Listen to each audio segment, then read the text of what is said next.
Welcome to Love Lies Chronicles. I thought she was just tired. We'd both had a long week, her with her back-to-back meetings and me juggling a work schedule that seemed to stretch endlessly in both directions. So when she came home unusually quiet, I didn't press. I offered her a glass of wine, the one she usually liked after a rough day. She declined, without looking at me. I asked if she wanted to sit outside, maybe get some air, listen to the wind chimes. She mumbled something I didn't catch. It wasn't like her to ignore a chance to decompress. She disappeared into the bedroom. A few minutes later, I heard the closet doors open, then the sound of her jewelry drawer. Then nothing. I stood there at the kitchen counter, trying to figure out what I had missed, some unspoken cue, some moment I didn't pick up on earlier in the day.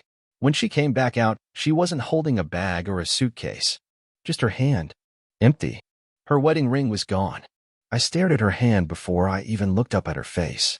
My stomach did a quiet flip, the kind that doesn't scream panic but hums with a slow burn of dread. "I need time to think," she said, calm as if she were asking for the salt. Her voice didn't shake. She said it like she was announcing a grocery run or reminding me to pay the electric bill. And that's when I knew this wasn't a break to gain clarity. It was her escape route. She just hadn't walked out the door yet. She placed the ring on the table between us. Not gently, just enough to make a soft, deliberate sound against the wood. That's when something snapped, not loud or violent, but quiet and final. I didn't see her face, just the empty space where the ring had always been. I didn't say a word. I reached into my wallet, pulled out the old photo I had kept there, us from our honeymoon, soaked in sunlight and newness. I folded it twice without looking at it and dropped it into the trash. She blinked. That was the only emotion she showed. Not regret. Not fear. Just surprise. I walked to the coat closet, pulled out the small lockbox where we kept backup keys and old receipts. My hand found the envelope I'd sealed months ago, one with an apartment listing I'd bookmarked, half joking, half daydreaming about a place of my own. I never thought I'd actually need it. When I turned around, she was still standing there. She hadn't moved. She wasn't even pretending to stop me. That part told me everything. So I said it, not with malice, just resolution. "You can have all the time you want to think. I'm done being someone you put on pause." I didn't shout. I picked up my coat, slid the envelope into my inside pocket, and left our house without looking back. The air outside felt different. Colder than I expected for spring, but also cleaner, like it wasn't filled with recycled excuses anymore. I didn't drive far, just far enough to think clearly. I sat in the car with the engine off, letting the quiet hum of a nearby street lamp fill the space around me. That hum was steadier than anything I'd felt in our marriage for a long time. Because here's the truth. Her request wasn't about clarity. She wanted space to decide whether the next chapter would still include me, or if I'd just be an inconvenient loose end to cut. She didn't say, "I love you, but I'm confused." She didn't even say she needed to fix anything. Just, "I need time," like our life was a movie she could pause with a remote and resume when the plot got interesting again. And just like that, my commitment evaporated. I had spent years thinking love was about holding on. I now saw it for what it really was. Sometimes, the bravest thing you can do is let go first. Still, I didn't rush to conclusions.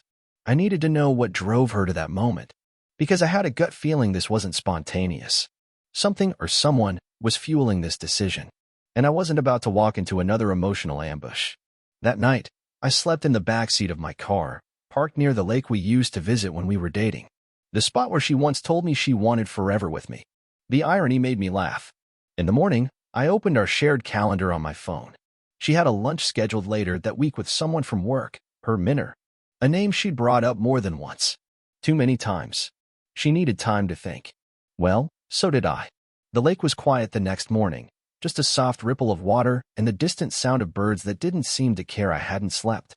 I stared through the windshield, my eyes gritty from a night without rest, but my thoughts were sharper than they'd been in weeks. Maybe months. She wanted space to think, she said. But something in how she delivered those words had been off. Too clean. I started thinking in reverse. Walking backward through our last year. And then the year before that. Tracing patterns I hadn't dared look at too closely while I was still trying to believe everything was fine. It wasn't. There had been a shift. Not one big event, not some dramatic fallout, but small, repeated erosions. Tiny clues buried in ordinary days. Like how she'd stopped waiting for me to get home from work before eating dinner. Or how she laughed harder at jokes from her phone than anything I ever said. I remembered the lunch date she'd canceled last minute, The conversations that ended before they began, the way her face used to light up when I entered her room, and how it had dulled slowly over time, like a dying bulb flickering to its end. And then, of course, there was Colin. She'd mentioned him a handful of times, never directly, but always under the umbrella of mentorship. He was just a career guide, someone she'd been paired with through her company's leadership program. I hadn't thought much of it. Why would I? She was ambitious, driven, always chasing the next milestone. I was proud of that. But now, the pieces were shifting, sliding into place in ways I couldn't unsee. Colin. The same Colin whose name had appeared on our calendar again and again. The one who'd sent her a book on emotional leadership last Christmas, signed with a handwritten note that said, "You deserve more than they see in you." I remember asking who they was. She said it referred to her boss. I believed her. But now, with the ring gone and her eyes colder than I'd ever seen them, I wasn't so sure. Later that day, I went back home. To move quietly. I parked around the corner, walked the last block like I didn't live there. Like it was someone else's house. Our house had always had the same smell, faint vanilla from our candles. But walking in that day, it felt foreign. Like a showroom model of a life I used to occupy. She wasn't there. Her purse was gone. Her keys too. But what caught my attention was the photo frame on the entry table. The one that always held our wedding picture. It had been turned face down. Not removed. That was worse. It meant she wasn't ready to let go fully. But she couldn't look at it either. Upstairs, the closet was still full. Drawers untouched. But one suitcase was missing. Just gone. This was no trial separation. This was her easing me out of the story before the ink was dry. I checked the shared email we had, one we used for bills and schedules. There was nothing directly incriminating, but I found a recent booking confirmation. A reservation at a quiet in about 2 hours out of town. For a weekend. For two. It wasn't proof, not in a legal sense. But emotionally? It was a map with a single destination. She hadn't taken off her ring to think. She'd taken it off to begin. So I left again. Because being there meant playing along with the illusion. I didn't want to tip her off. What exactly had been taken from me, and who had helped take it? That's when I reached out to someone I hadn't spoken to in a long time, Sarah. She used to be her closest friend. They'd grown apart after a disagreement about something professional. Sarah never liked Colin. Called him the charm that hides the knife. Back then, I thought she was being dramatic. Maybe even jealous. Now I wanted to know what she had seen that I hadn't. I sent her a message. "Hey, I know it's been a while. Just wondering if we could talk. I could use your perspective on something." She replied within the hour. "Sure. You free tonight?" We met at a quiet cafe neither of us had ever visited before. Neutral ground. She looked thinner, a little tired, like the years had taken something from her too. But when I told her what had happened, she didn't act shocked. She just exhaled. Like she'd been waiting to be asked. "I figured something like this was coming," she said. "Colin's not who he pretends to be. He's not just a mentor. He's a manipulator. Smooth. Knows exactly when to step in and make himself indispensable. He starts by making them feel like no one else gets them," she continued. "Then he becomes the one voice they trust. After that, it's just a matter of time." "So you think there's something going on between them?" Sarah didn't hesitate. "I don't think. I know." She reached into her bag, pulled out her phone, and opened an album labeled Work Retreat 2024. She handed it to me. Photo after photo. My wife and Colin. Not indecent, but close. Too close. The kind of body language that tells more than words ever could. In one, he's holding her wrist while she laughs. In another, she's leaning into him, eyes locked, like no one else in the room exists. Sarah looked at me carefully. "I didn't show you this to hurt you, but you needed to know." And I did. For the first time since she took off that ring, I didn't feel abandoned. I felt relieved. Because now, I wasn't guessing. I had confirmation. She had already left. Now, it was my turn to start walking. I didn't go back to the house that night. There was nothing there for me anymore, not warmth, not comfort. Just space. Cold, silent space that used to carry memories but now only echoed the things she never said out loud. I sat in the car again, parked just off a quiet road that overlooked the city skyline. Funny how distance could make everything look so small. For days, I said nothing to her. No texts, no calls, no inquiries. I wanted her to feel what absence really meant. Not the theatrical kind she thought she was enacting with her time to think, but the quiet, suffocating kind that comes when the person you're used to leaning on simply steps away. I started peeling back the layers of our life together, like an investigator looking for the blueprint of his own failure. I looked through the last 6 months of our calendar. Nearly every week, she had something planned that didn't include me. Late meetings, weekend networking events, out-of-town retreats, all dressed up in professionalism and plausible excuses. But I saw it now, she hadn't been living a double life. She had been slowly exiting this one. The financials told another story. Separate purchases made with a credit card. Items I never saw. Spa visits. Boutique shopping. Restaurants I'd never heard of. There was even a charge at a place called the Evergreen Loft, a modern getaway for transformational couple weekends, according to their website. I looked it up. Cozy cabins. Private fire pits. Wine tastings and massage packages. All the things we used to enjoy years ago. I wasn't looking to burn the life we had built together, but I was done carrying the emotional weight of a relationship she had already unloaded. If she wanted distance, she would get more than she bargained for. I called my lawyer. "Don't draft anything yet," I said. "Just be ready. Something's changing." He didn't ask for details. My voice told him everything. I went through our shared files and pulled what mattered: insurance documents, joint account statements, the lease agreement, her signed consent to let me manage the household finances. Quietly, I was putting the chessboard in order. Meanwhile, she hadn't reached out. Not even a courtesy check-in. That silence, once deafening, had become my greatest ally. It told me where we stood. She just hadn't noticed the moment I stopped waiting. Then, midweek, she texted. No greeting. Just 5 words. "Can we talk this weekend?" I stared at the screen for a long time before responding. "I'm busy. Maybe next week." She replied with a thumbs up. That was it. No urgency.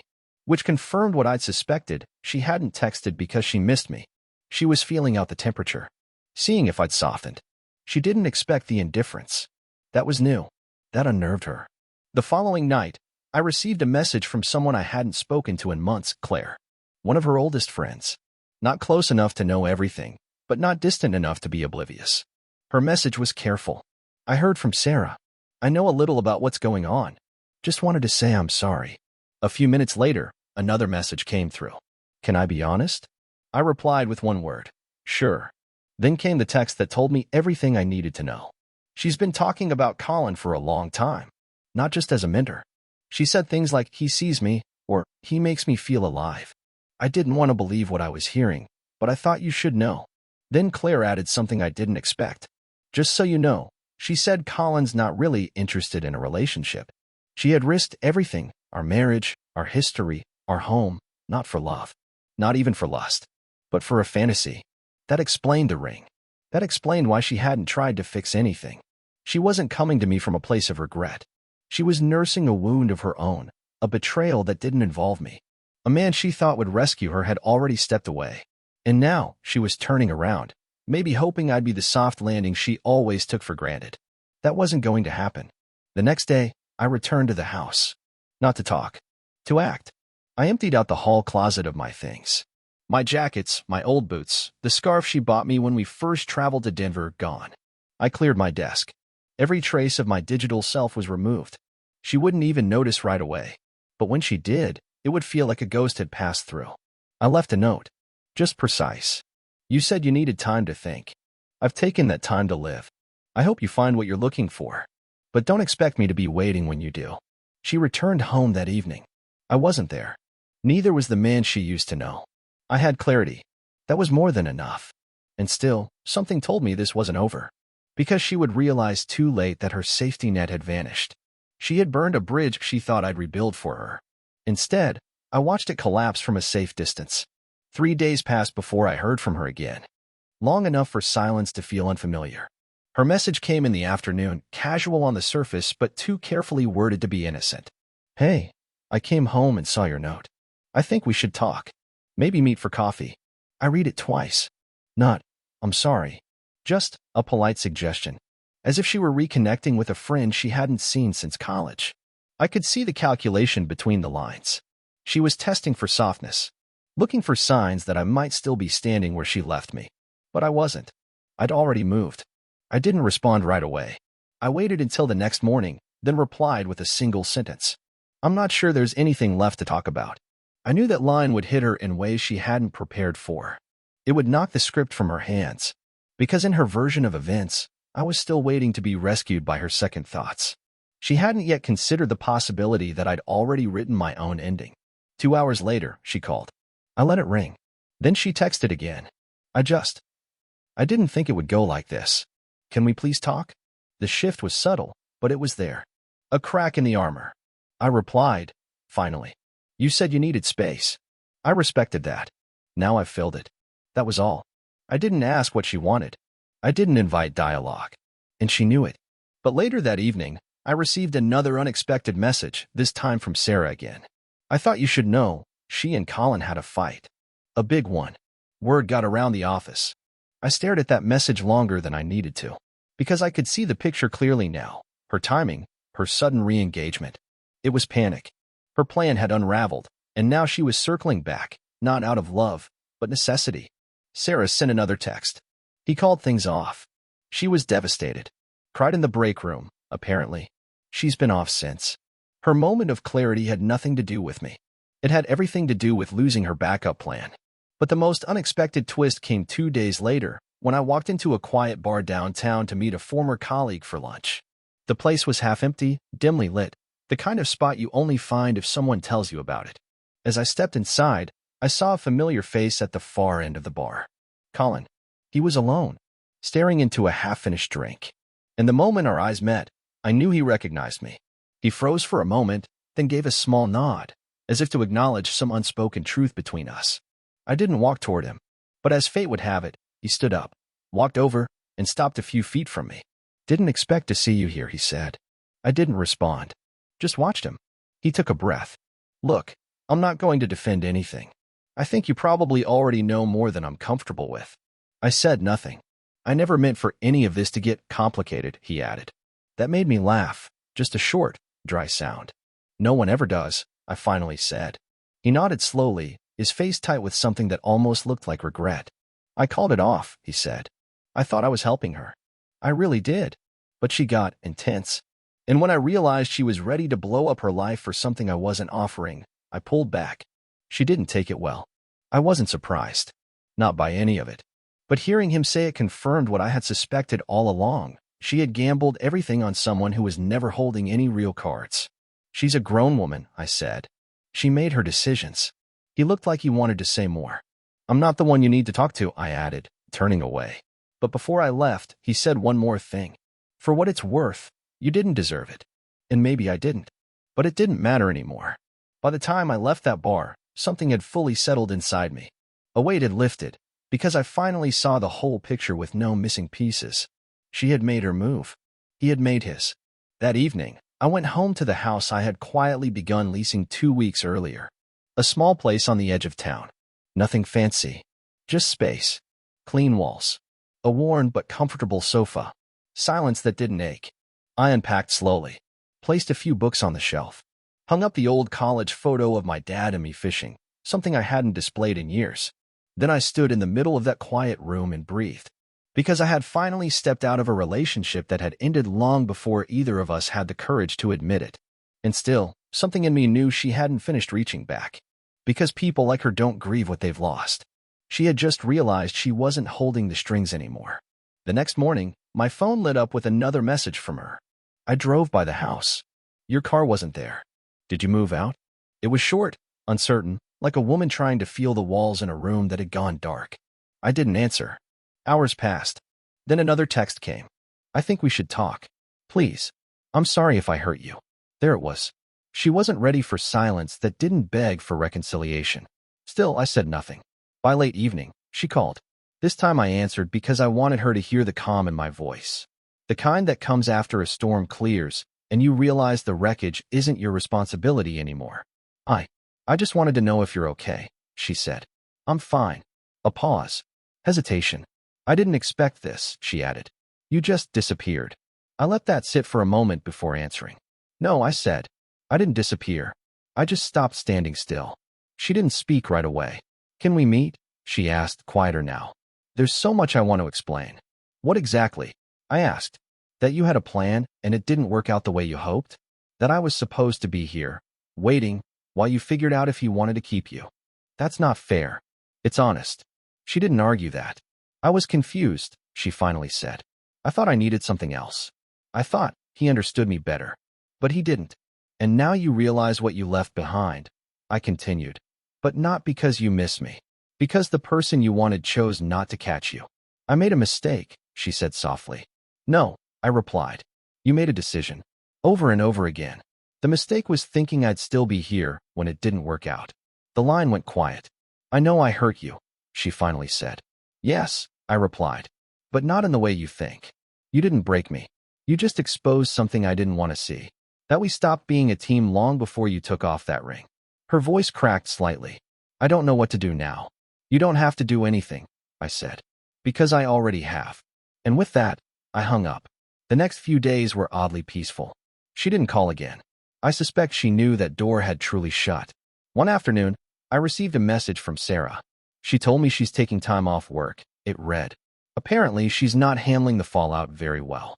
I didn't reply, because I finally understood that her struggle wasn't mine to manage anymore. She would rebuild, or she wouldn't. Either way, I was done patching holes in a ship she'd already set on fire. That weekend, I sat on the back porch of my new place, watching the sun drop behind the trees. There was a quiet hum of insects, the distant bark of a neighbor's dog. It was nothing special, and yet it felt like everything I had been missing for years. For the first time in a long while, I felt whole. Because no one else was taking up space in my mind, demanding my energy, holding me in emotional limbo. Later that night, I opened a drawer and pulled out the ring she'd left on the table. I hadn't thrown it away. I hadn't sold it either. I just kept it, quietly, not out of sentiment, but as a reminder. A symbol not of love lost, but of lessons learned. I took it outside, walked down the path into the woods, and found a small stream. The water was shallow, barely moving. I stood there for a moment, feeling the weight of that ring in my palm. Then I let it fall. It hit the surface with a soft splash and vanished into the silt. Gone. Back at the house, I didn't think about her. I didn't wonder what she was doing. I didn't replay the past. I let the night wrap around me like a blanket I hadn't realized I needed. The kind you don't beg for. The kind you take when you finally remember who you were before someone else forgot. Dear listeners, please share your thoughts in the comments, and do not forget to like, share, and subscribe to the channel.